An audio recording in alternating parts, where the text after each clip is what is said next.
The ground shakes. 1,000 motorcycles surround one house in Dayton, Ohio. Inside, Mirabelle Carter, a divorced mother, clutches her son as an army of hell's angels stares her down. Their leader steps forward, points at her door, and the street falls silent. Police sirens echo. Neighbors hide. Mirabelle whispers, "What have I done?" Then the man raises his hand, ready to speak. But why would the most feared motorcycle club in America come for a single mom and her teenage boy? Subscribe now so you never miss the next story. The streets of Dayton, Ohio, always seemed quieter at night, but for Mirabelle Carter, the silence never lasted long. She was 38 years old, a mother, and a survivor in every sense of the word. Her modest two-story home on Whitmore Avenue looked steady enough from the outside, but inside, every day was a balancing act of unpaid bills, long work shifts, and the restless energy of a teenage son who was starting to see too much of the world too soon. Mirabelle juggled 2 jobs: morning shifts at a diner on the west side and overnight custodial work at a high school across town. Her ex-husband had left years earlier, trading his family for another woman and a string of broken promises. The divorce papers had been signed quickly, but the scars didn't fade. KJ, their son, had been just a boy then, too young to understand betrayal, too old to forget it. At the kitchen table, past midnight, Mirabelle sat hunched over a stack of bills, her fingers tightening around a pen she couldn't bring herself to use. The electricity payment was already overdue. The water company had sent its second notice. Rent was due in 5 days. Her second job paycheck would barely cover one. KJ's voice broke her focus. "Mom, you're still up?" She turned to see him on the stairs, lanky frame, dark curls falling into his eyes, wearing the old basketball jersey he refused to outgrow. He was only 15 but carried himself with the cautious watchfulness of someone much older. "I thought I told you to sleep," she said, softer than her tired face suggested. "Couldn't. Too hot upstairs. Besides," he hesitated, shifting from one foot to the other, "you always stay up when you're worried." Mirabelle forced a smile. "I'm fine." But KJ didn't buy it. He never did. "You don't gotta carry all this alone," he muttered, sitting at the table across from her. "You always say it's just us. Then let it be us. Let me help." She shook her head, brushing his hand with hers. "Your job is school. My job is everything else. That's the deal." His eyes hardened. "You work 2 jobs, sleep 4 hours a night, and still tell me we're okay. But you don't let me do anything." "I let you be my son," she said firmly. "That's enough." But he leaned back, crossing his arms, his voice edged with frustration. "Sometimes it doesn't feel like enough." That cut deeper than she expected. But Mirabelle didn't flinch. She had learned not to. Instead, she whispered the line she always carried, the one she had clung to since the divorce. "Never let fear make your choices. Stand firm, no matter what." KJ tilted his head, a skeptical half-smile tugging at his lips. "And if standing firm breaks you?" She stared at him. "Tired, determined, unbroken. Then I bend. But I don't run." For a moment, the weight of those words hung between them. Then KJ got up, muttering under his breath as he climbed back upstairs. She didn't stop him. She couldn't. Because she knew one thing he didn't: sooner or later, those words would be tested. And the night it would happen was already moving toward them. The first sign came with the storm. Around 1 a.m., lightning carved across the Ohio sky, rattling her window panes. Rain hammered the roof in heavy sheets. Mirabelle gathered her bills into a drawer, shutting them away, deciding that even worry needed to rest. But then she heard it, a low, mechanical growl under the thunder. Not thunder itself, not traffic. Engines. She walked to the window, frowning. The sound grew louder, multiplied, a swarm of metallic roars cutting through the rain.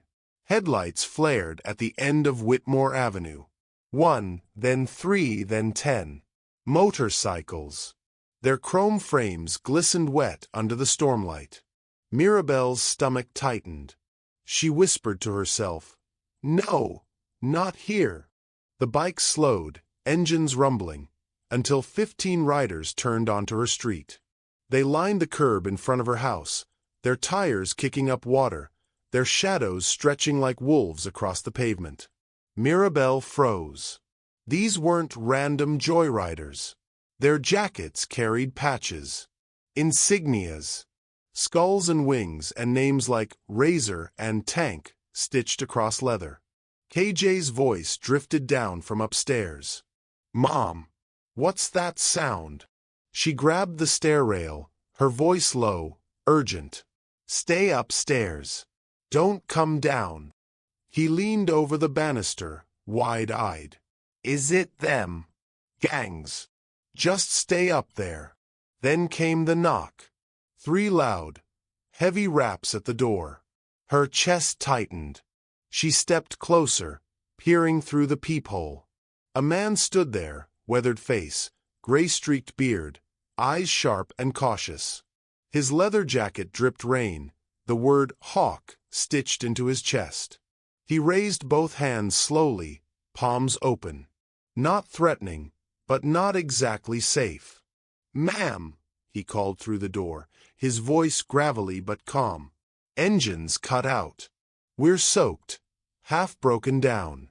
We just need a roof. One night. That's all." Mirabelle's throat went dry. Every instinct screamed to say no, to lock the door, to call the police. But another voice pressed at her, the one that whispered compassion, the one that had once taken strangers into her diner on freezing nights, the one that refused to let fear make her choices. Still, was this courage or recklessness? Her hand hovered on the lock. KJ whispered down the stairs, urgent. Don't open it." The storm raged outside. The men shifted behind Hawk, water dripping from their jackets, helmets in hand. Some looked hardened, tattooed across necks and arms, faces scarred from long rides and fights. But others looked simply tired, exhausted. Mirabelle's heart raced. What if I fail, she thought. What if letting them in means losing everything? Hawk knocked again, softer this time. "We ain't here for trouble. Just shelter. We'll be gone by morning. You have my word." She turned back, meeting KJ's terrified eyes. And then she heard herself whispering words she didn't even realize she was speaking. "Never let fear make your choices." She unlocked the door. The hinges creaked. Rain and thunder spilled into the entryway as Hawk stepped back slightly, nodding in respect. One by one, the bikers filed inside. Their names carried weight. Tank, Razor, Ghost, Bones, Switch. Each nodding, quiet, carrying themselves like men who knew they weren't welcome but had no other option. KJ crept halfway down the stairs, his fists clenched. Hawk noticed him and gave a respectful nod. "We'll keep to the floor," Hawk said. "Just need dry walls."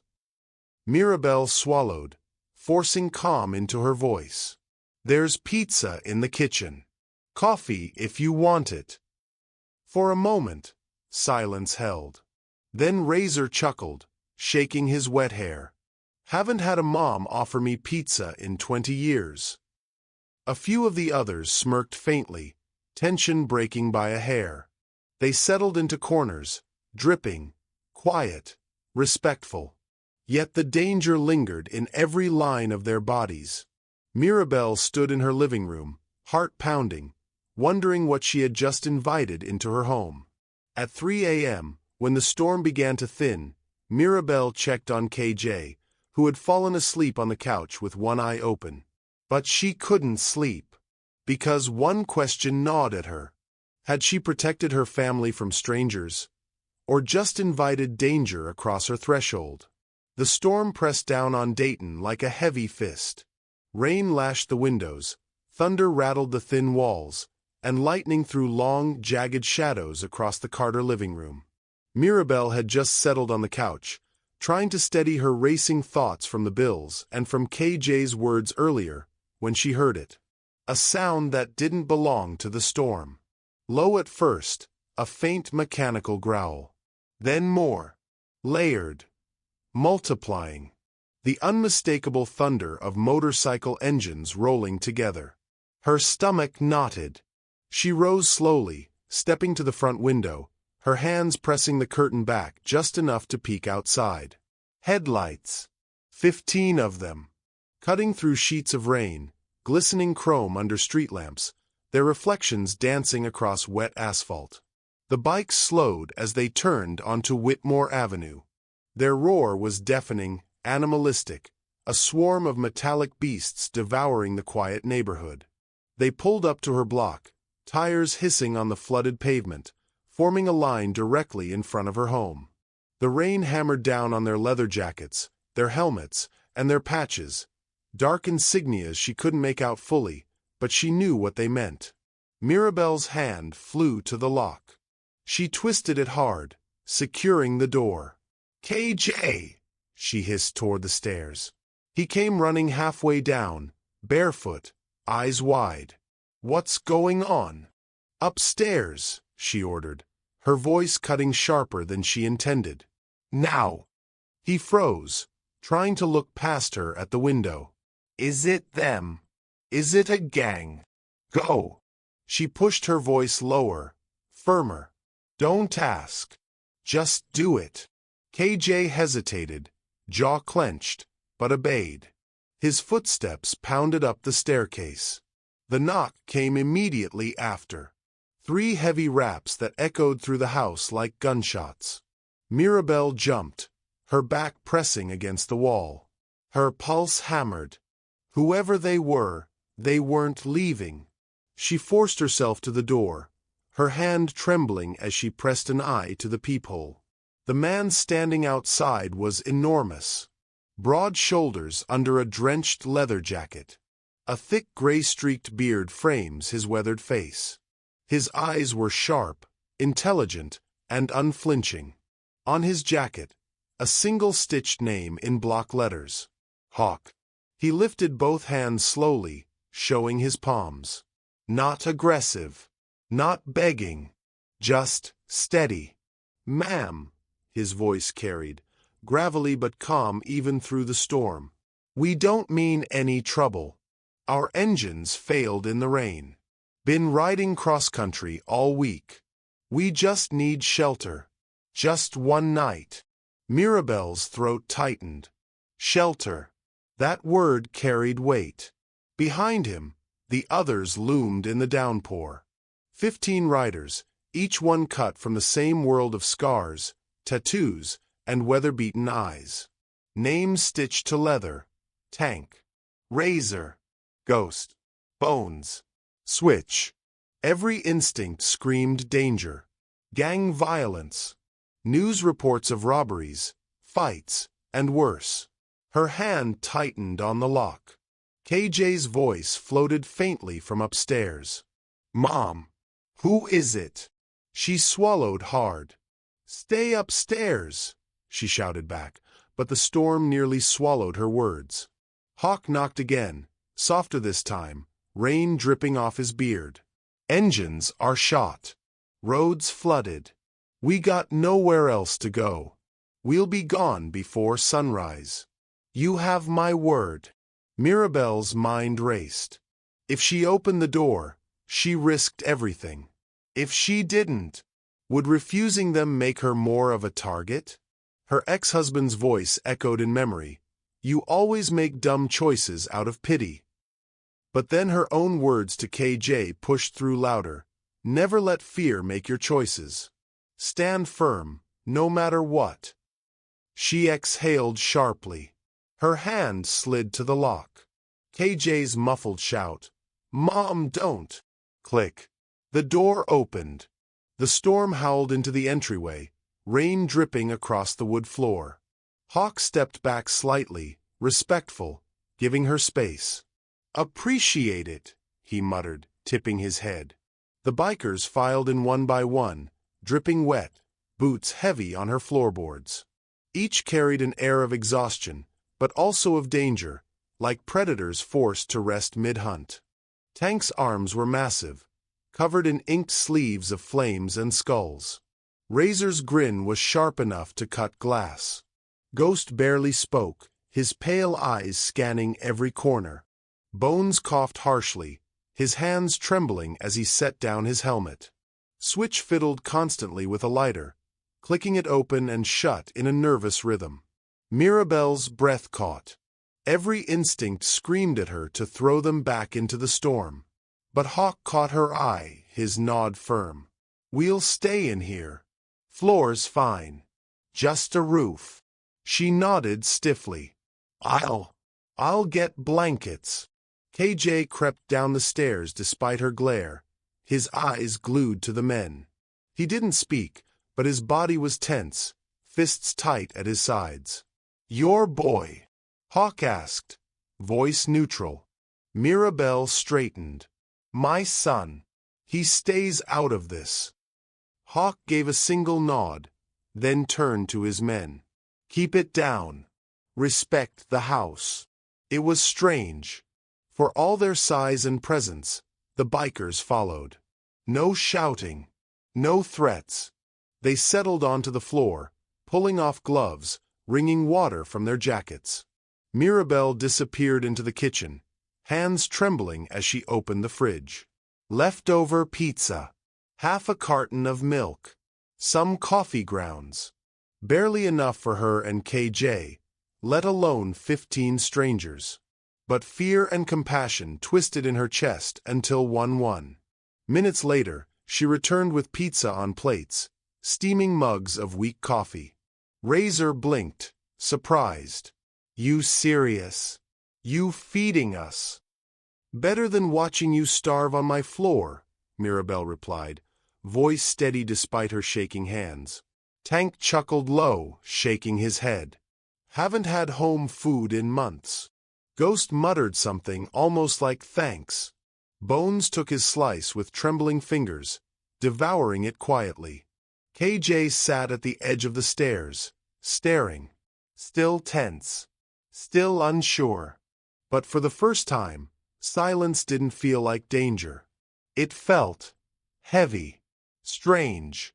Then Hawk spoke, his eyes fixed on Mirabelle as though weighing her. "You don't know us," he said plainly. "And yet you open your door. Why?" Her voice was tight. "Because you asked." Tank smirked. "That's it." Mirabelle's jaw tightened. "That's it." Razor leaned back, shaking his head. "Not many folks do that for us. Not anymore." KJ frowned. "Why? Who are you?" For a long moment, no one answered. Then Hawk finally said, "We ride for each other. Charity runs. Vets hospitals. Food drives. Long miles. Too many nights sleeping in the dirt. That's who we are. But we ain't saints." It wasn't an answer so much as a warning. And yet it left a question hanging in the air, one Mirabelle couldn't shake. If they weren't here for violence, then why here? Why tonight? The storm outside eased slightly, though thunder still rolled in the distance. The house was full of quiet breathing, dripping jackets, and the faint smell of coffee. But Mirabelle couldn't shake the truth. 15 strangers slept under her roof. Men with names like Razor and Ghost. Men who carried their lives on their backs and violence in their eyes. Her son's voice cut through the quiet, a whisper only she heard. "Mom, did you just save us from danger? Or bring it right inside?" Mirabelle had no answer. She only knew morning would bring one. The storm finally broke in the dead of night. Rain thinned into a drizzle, thunder faded to the far distance, and the only sound inside Mirabelle Carter's house was the steady hum of men breathing in uneasy sleep. 15 bikers lay scattered across her living room floor, boots off, helmets stacked in a corner, leather jackets draped over chairs. Their bodies seemed carved from stone even in rest. But they were still strangers. Still dangerous. Mirabelle lay awake in her room, every nerve taut. The glow of the street lamp pushed pale light through the blinds. She stared at the ceiling, listening for anything out of place. A scrape. A whisper. A gun being drawn. Beside her door, her son KJ's shadow shifted. She turned her head and caught his wide eyes in the dim light. He padded over, barefoot, voice a whisper meant only for her. "Mom, what if they hurt us?" The question cut her deeper than thunder ever could. Mirabelle reached for his hand, squeezing it tightly. "They won't," she whispered back. "I won't let them." But the fear in her chest betrayed her words. She hadn't let go of the truth. She had invited danger into her home.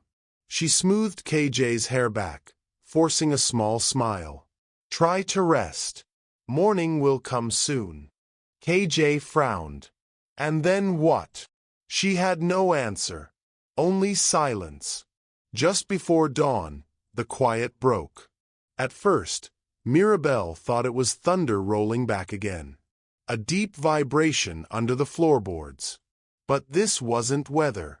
It grew steadily. Rhythmic.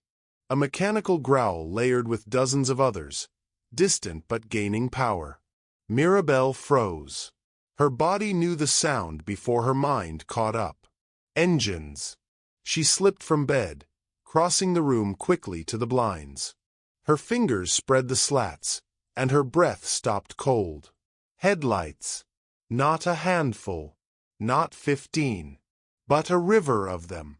Dozens of motorcycles, then hundreds, rolling into the neighborhood like a tide of steel and chrome. The engines roared together, shaking windows and rattling dishes in the kitchen. She stared in disbelief as the entire street filled with bikes, stretching far beyond her block. Every rider wore the same insignia, stark and unmistakable even in the dawn light, the winged death's head of the Hells Angels. Her throat went dry. Behind her, footsteps creaked on the stairs. Hawk appeared in the doorway of her hallway, fully awake, leather jacket back on, his face grim. "They're here," he muttered. The 15 men she had sheltered stirred awake, their movements sharp and deliberate now. No more exhausted travelers. They pulled on jackets, tightened gloves, and checked knives strapped to belts. For the first time since she met them, Mirabelle saw who they really were. Soldiers of a larger war. The roar outside built to a suffocating wall of sound. Engines revved in unison, hundreds of riders taking position in perfect formation. Neighbors peeked out from behind curtains, terrified faces glowing in dim light. Some grabbed phones. Others ducked back into the shadows, locking doors, pulling children away from windows. Across the street, Mrs. Donnelly, an elderly widow, clutched her phone to her ear, her face pale with panic. Mirabelle's own phone buzzed with incoming calls. Friends, neighbors, the local PTA president, each one demanding, "What's happening at your house? Why are they here?" But she couldn't answer. Because she didn't know. KJ stood at her side, fists clenched, trying to look brave but trembling. "Mom, are they here for us?" Mirabelle swallowed, her voice steady only by force. "They're not here for you."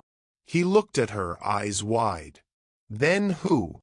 Before she could respond, Hawk's men stood taller, their joking, relaxed demeanor gone. Tank adjusted his vest.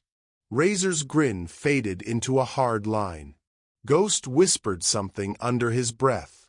Every one of them understood what was coming. Police sirens wailed faintly in the distance, growing louder. The city was already responding. But against hundreds of Hell's Angels, what could a handful of Dayton police cars do? Mirabelle's heart raced. And still, the question burned in her mind. Why would they come here?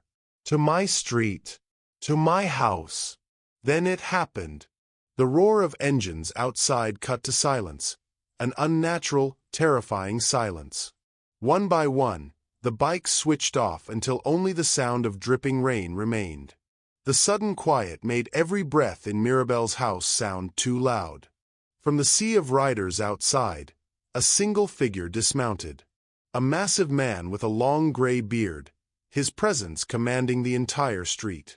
His boots hit the wet pavement with weight, his leather cut bearing the insignia larger than the rest.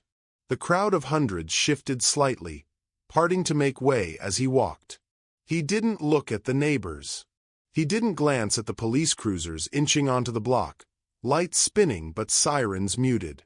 His eyes were fixed only on one house. Mirabelle's house. Inside, Hawk stood rigid, his jaw tight. He glanced once at Mirabelle, then back at the door. "This ain't about you," he said quietly. "It's about us." Mirabelle's blood turned to ice. "Us," she whispered. Hawk didn't answer. He just watched the door. The leader outside raised his hand, and the entire army of Hell's Angels stood still. The neighborhood held its breath. Mirabelle's heart pounded as she pressed her son closer to her side. The house was surrounded. Escape was impossible. The massive leader of the Hell's Angels stopped just a few feet from her front steps. His boots splashed in the puddles, his expression unreadable, carved in stone. For a long moment, he said nothing. Then his deep, gravelly voice cut through the silence. "You gave my boys shelter?" The words weren't a threat. Not yet. But they carried weight that could decide her fate.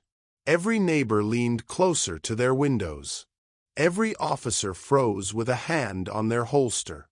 Every biker waited.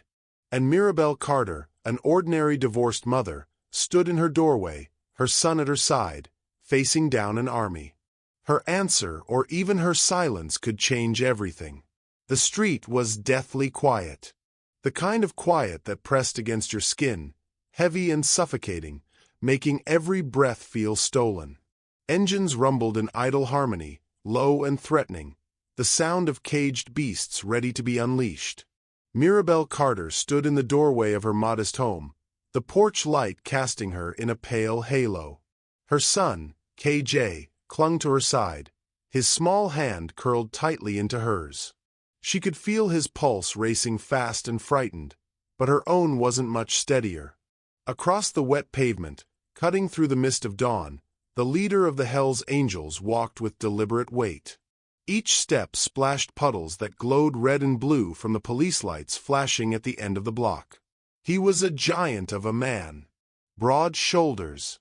Long, gray beard streaked with white. Weathered skin that bore decades of sun, smoke, and scars.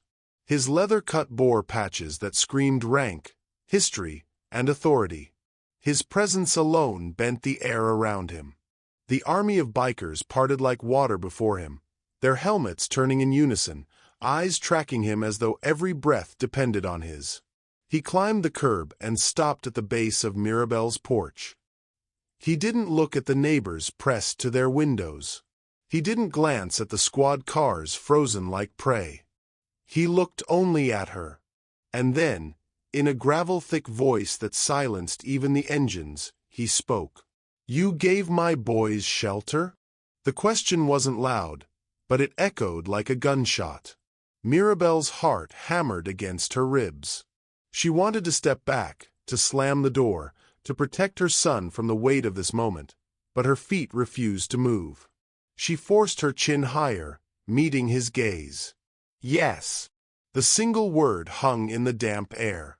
The leader's expression didn't change. No flicker of anger. No crack of approval. Just a still, unreadable mask.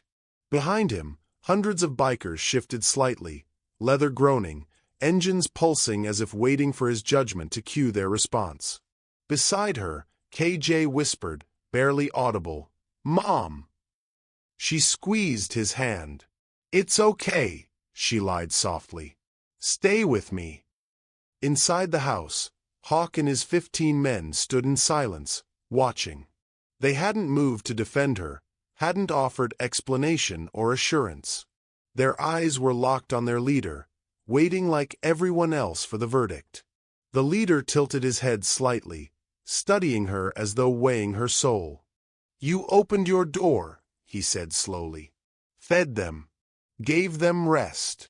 Mirabelle swallowed hard, her voice breaking despite her effort. "It was raining. They said they needed a place to wait out the storm. And she hesitated, then steadied herself. "I couldn't turn them away." For the first time, the leader's eyes shifted.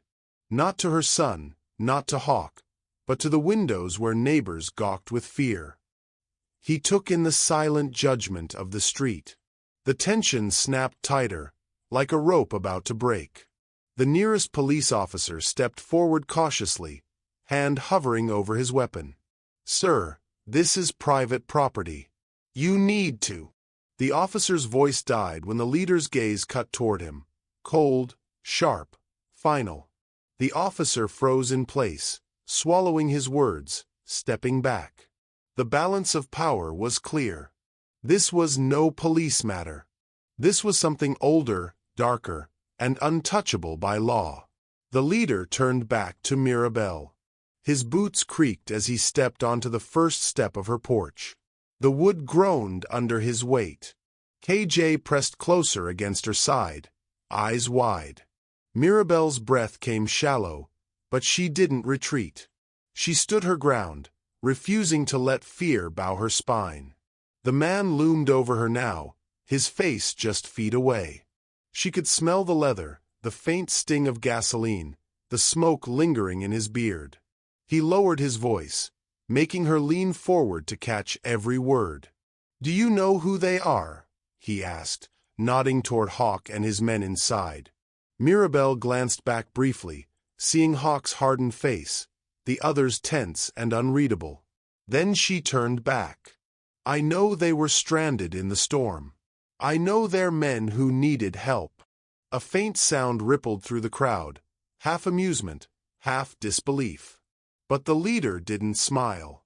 Instead, he leaned closer, his shadow falling over her and KJ. "And you still let them in?"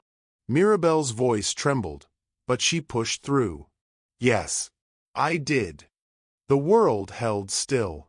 Even the engines seemed to hush, idling softer, waiting for the verdict. The neighbors dared not move. The police dared not interfere. Hawk and his men stood like statues, eyes locked on their leader. Mirabelle felt her son's small hand tremble in hers. She wanted to shield him, to pull him back inside, but something in her new retreat would be a mistake. Whatever this was, it demanded resolve. Her voice cracked, but she stayed strong enough to carry. "If you're here to punish me for kindness, then do it. But my boy has nothing to do with this." For the first time, something shifted in the leader's expression, a flicker of recognition, maybe respect, and maybe pity. But it was gone as quickly as it came. He straightened, the porch creaking under his step back. His chest rose as he prepared to speak the words everyone in that street was waiting to hear. The leader's deep voice rolled across the neighborhood, final and absolute. "Because of what you've done, your fate is sealed." The crowd erupted, bikers revving engines, neighbors gasping, police radios crackling. But Mirabelle didn't flinch. She only tightened her grip on her son, eyes locked on the man whose next sentence would decide whether she lived or died. And then he spoke slowly, deliberately, each word a hammer. "You'll answer, with your life, or with your loyalty." The street fell silent again, the meaning hanging like a blade above her head. Mirabelle's world narrowed to that single choice. Her fate, her son's safety, her entire future balanced on one sentence she hadn't yet spoken. The street held its breath. Engines idled low, 1,000 throats growling in unison, waiting on one man's decision. Mirabelle's hand shook around KJ's, but she kept her shoulders square, her eyes locked on the towering figure before her. The Hells Angels leader didn't rush. He studied her as though time itself belonged to him. Then, with a single motion, he raised his hand. Every motorcycle fell silent. The sudden quiet was deafening. The neighbors pressed closer to their windows. Even the police at the end of the street froze, hands hovering near their radios. The man's gravel-filled voice rolled over the silence. "This woman showed my men respect when no one else would. From this day forward, she and her boy are under our protection." Gasps rippled through the block. Curtains fluttered as whispers exploded behind closed doors. Officers exchanged stunned glances, unsure if they just witnessed a threat or a declaration of peace. Mirabelle's throat went dry. She could hardly breathe. What protection meant in this world, she didn't know. Beside her, KJ tugged her sleeve, eyes wide, voice trembling with awe and fear. "Mom, what just happened?" She squeezed his hand tighter, unable to answer. Behind them, Hawk and his 15 men stood straighter, relief flashing across their hardened faces. One of them muttered something she couldn't hear, but she caught the look in his eyes. Gratitude. Respect. The leader turned his head slightly toward them, nodding once. It wasn't just approval. It was an acknowledgement of a bond forged in her living room, over blankets and cheap pizza. Then he looked back at Mirabelle, his tone final. "You chose compassion when fear would have been easier.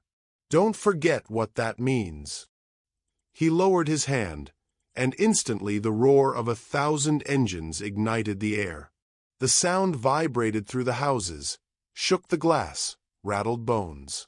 But the roar was no longer threatening, it was celebratory, defiant, like thunder rolling away after the storm. Mirabelle's hair whipped around her face from the wind of exhaust and sound. Her chest heaved as she held onto her son, who stared in astonishment at the sea of bikers saluting their leader's decree. The moment etched itself into memory, neighbors watching in disbelief, police backing down, a single mother standing unbroken at her doorway. And then, as quickly as it had come, the storm began to move. The leader gestured, and row by row, the massive convoy prepared to ride. Engines revved, helmets lowered, boots shifted on wet pavement. But before he stepped back from her porch, the leader's eyes lingered on her one last time. He leaned forward, his voice low enough only she could hear. "Protection comes with a price. Decide if you're ready to pay it." Then he turned, walking back toward his waiting army. The weight of his words sank deep into her chest. They weren't a threat, but they weren't a gift either. They were a promise double-edged, heavy, and impossible to escape. KJ's grip tightened. "Mom," he whispered, "does this mean we're safe now?" Mirabelle swallowed hard. The truth was, she didn't know. The engines roared to life in perfect synchronization, a wall of sound filling the block. The leader swung onto his massive chrome bike, raised a gloved hand, and with a single motion, the entire army thundered forward, tires spitting water, smoke rising from the pavement. Neighbors ducked back behind curtains. Police retreated to their cruisers. And Mirabelle stood frozen on her porch, clutching her son, watching the wave of leather and steel disappear into the horizon. When the last tail light vanished, silence returned. The street was broken, shaken, and forever changed. Mirabelle exhaled for the first time in what felt like hours. But her relief was short-lived. A question pressed sharply against her chest, heavier than any roar of engines. If she and her son were now under protection, what did that truly mean for their safety, their freedom, and their future? When a promise of protection comes from the most feared men in America, is it a blessing or a chain you can never break? By midday, the roar had faded. The last rider disappeared over the ridge, and with him went the storm that had shaken Dayton awake. All that remained were black tire marks scorched into the street, the faint scent of exhaust, and the silence of a neighborhood too stunned to return to normal. Mirabelle stood in her doorway, staring at the streaks across the pavement like they were scars on living skin. She could feel the eyes on her. Curtains shifted. Doors cracked open just enough for neighbors to peek. Whispers spread faster than the smoke had earlier that morning. Did you see how they looked at her? Why her house? She's one of them now. Fear and curiosity swirled in equal measure. For some, her name was suddenly linked with danger. For others, it carried the weight of impossible courage. KJ leaned against the railing beside her, his voice small. "Mom, everyone's staring at us." She placed a steady hand on his shoulder, though her own pulse still thudded like an engine inside her chest. "Let them. We didn't do anything wrong." But she knew perception mattered as much as truth. In a neighborhood already weighed down by judgment, whispers could cut as deeply as knives. Minutes later, the police made their move. 3 cruisers crept up the street, tires crunching gravel. Officers stepped out cautiously, hands never straying far from holsters. The air was different now, not the raw tension of the bikers, but the cold edge of authority, unsure what it had just witnessed. A tall sergeant approached, eyes flicking from Mirabelle to the streaks of rubber across the asphalt. "Ma'am, we need to ask you a few questions." KJ stiffened, but Mirabelle straightened her spine. "Of course, officer." His questions came sharp and careful. "Were they inside your home? Did they threaten you? Did they mention why they were here?" Mirabelle answered plainly. "Yes, 15 riders stayed the night." "No, they did not harm her." "Yes, they left peacefully." "No, she didn't know why so many others arrived this morning." The sergeant's brow furrowed deeper with every word. Around them, neighbors strained to listen, eager to catch fragments of the exchange. Finally, the officer nodded, scribbling notes into a pad. "Technically, no crime has been committed. But you should understand, Mrs. Carter, hosting men like that puts you on a list. If trouble follows them back here, don't expect it to be quiet." He left those words hanging like a blade before returning to his cruiser. The cars pulled away, leaving behind a heavier silence than before. KJ exhaled, his voice quivering with the relief he tried to hide. "So that's it? We're not in trouble." Mirabelle shook her head, her expression unreadable. "Not with the law." She didn't say the rest. Not with the neighbors, not with the whispers, not with 1,000 men who had declared her protected. By late afternoon, life stumbled back toward routine. Children rode bikes again, though they steered wide of Mirabelle's house. 2 women across the street huddled together, shooting glances toward her porch. A man mowing his lawn pretended not to look, but his movements were stiff, mechanical. Mirabelle kept busy, sweeping the floor, reheating leftovers, folding laundry, trying to convince herself the world was still normal. Yet every sound, the bark of a dog, the screech of tires blocks away, made her flinch. The memory of that roaring army lingered like a shadow that would never fade. KJ, though, couldn't stop replaying the morning in his mind. He sat at the table, elbows pressed into the wood, eyes distant. "They all listened to him," he said suddenly. "One word, and thousands stopped. Just like that." Mirabelle paused, setting down a folded shirt. "Yes, that's power." He studied her carefully. "But they listened to you, too. You told those men to come inside. You gave them food. You weren't afraid." She wanted to tell him the truth, that her fear had been suffocating, that her heart had nearly broken from the weight of it. But instead, she gave him the lesson she knew he needed. Fear is normal, KJ. But fear doesn't get to decide who we are. Respect does. For the first time since the bikers had left, KJ smiled faintly. Not the carefree grin of a boy, but the knowing smile of someone beginning to understand the difference between survival and strength. As the sun dipped lower, neighbors continued whispering, their stories growing in the telling. Some claimed Mirabelle was reckless. Others insisted she was untouchable now. One boy down the street bragged that he'd seen her standing tall while the boss spoke, calling her the bravest woman he'd ever seen. Mirabelle heard it all, but said nothing. She knew reputations were fragile, twisted by every retelling.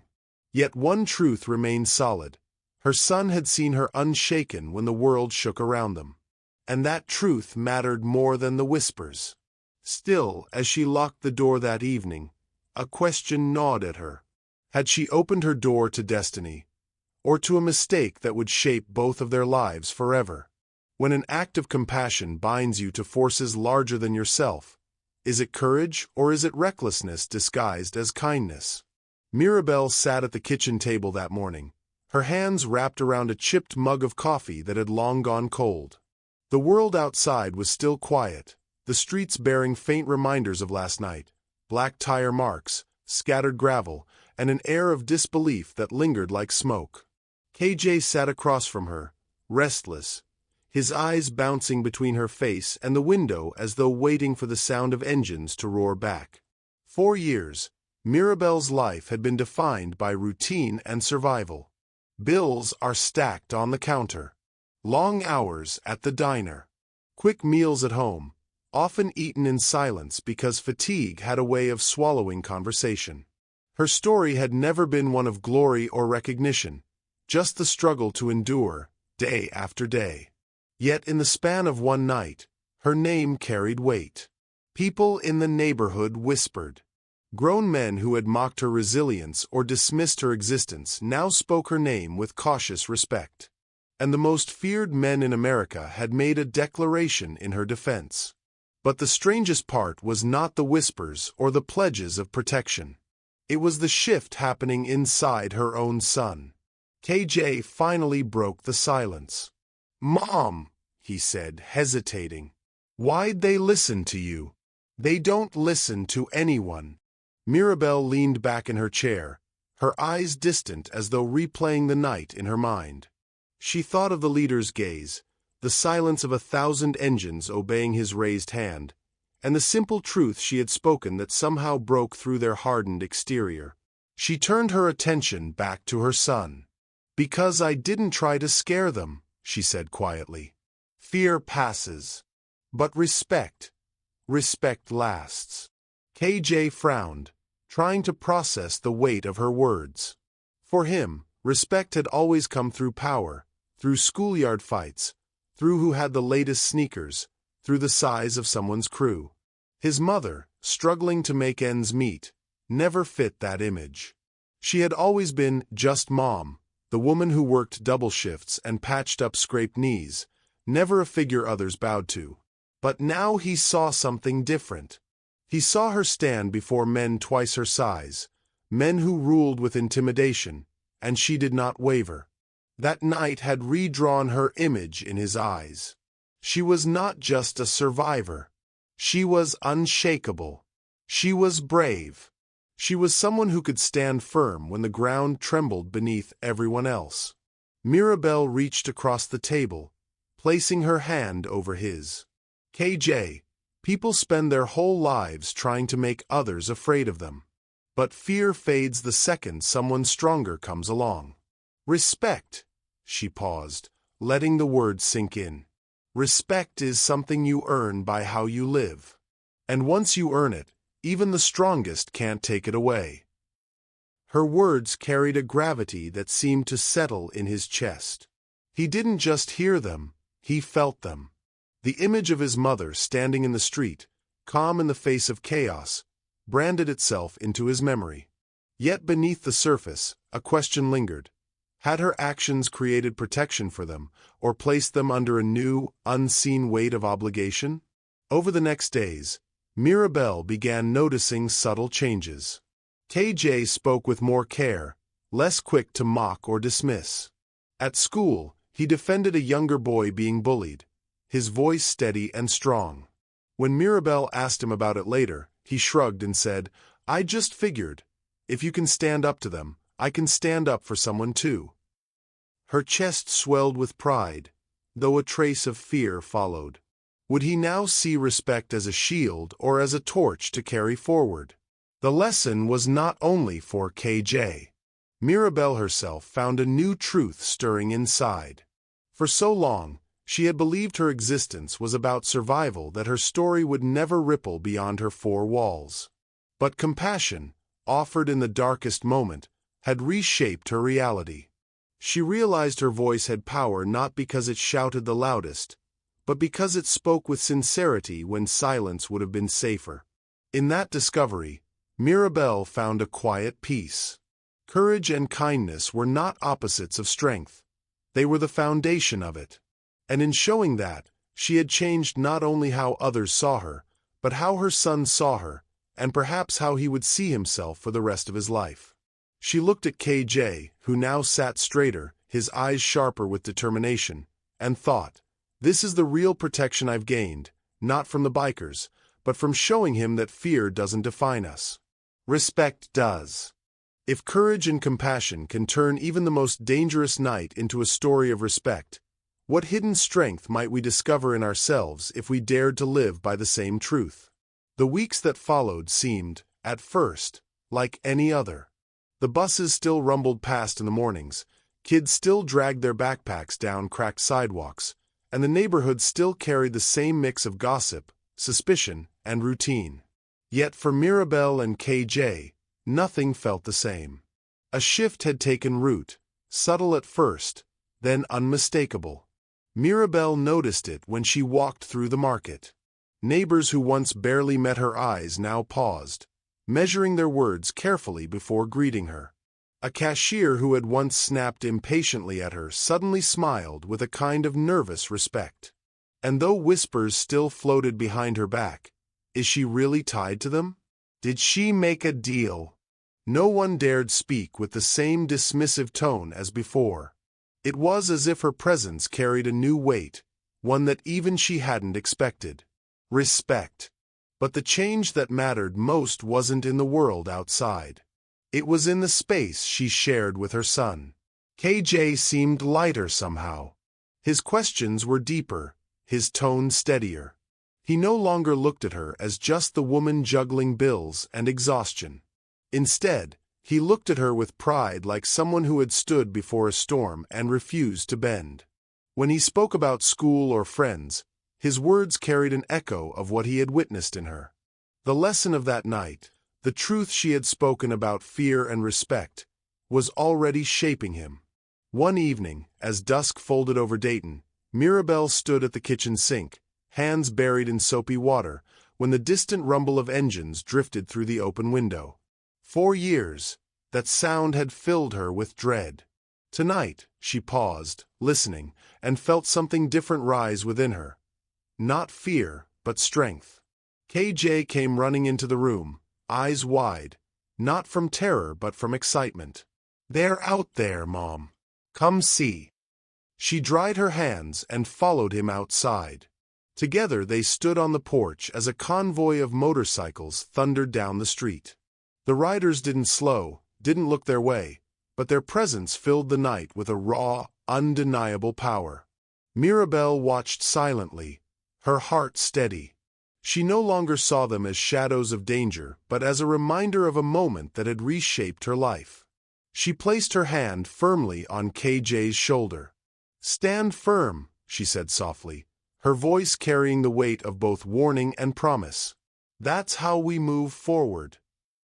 KJ nodded, eyes fixed on the convoy as it roared into the distance, a line of steel and light that eventually disappeared into the horizon. For him, the lesson was clear. Fear had not broken them, respect had rebuilt them. The weeks rolled into months, and though life in Dayton resumed its ordinary rhythm, the memory of that night lived on. It was retold in whispers, painted with exaggeration in some versions, dismissed with disbelief in others. But in every telling, one thing remained constant: a woman who had faced down an army of engines with nothing but her voice and won their respect. And for Mirabelle, It wasn't about legend or reputation. It was about the simple, unshakable truth she had shown her son. Courage is not the absence of fear, but the choice to stand anyway. One night of courage had written their story into legend. But what happens to ordinary people when their lives brush up against power and danger? Do they step back into anonymity, or carry that night like a torch, forever guiding their steps? If this story moved you, subscribe, tell us where you're watching from, and come back tomorrow for another powerful story. Tell us where you're watching from, subscribe for more powerful stories, and stay tuned because tomorrow we'll drop another story you won't want to miss. Your support helps us keep bringing you these stories.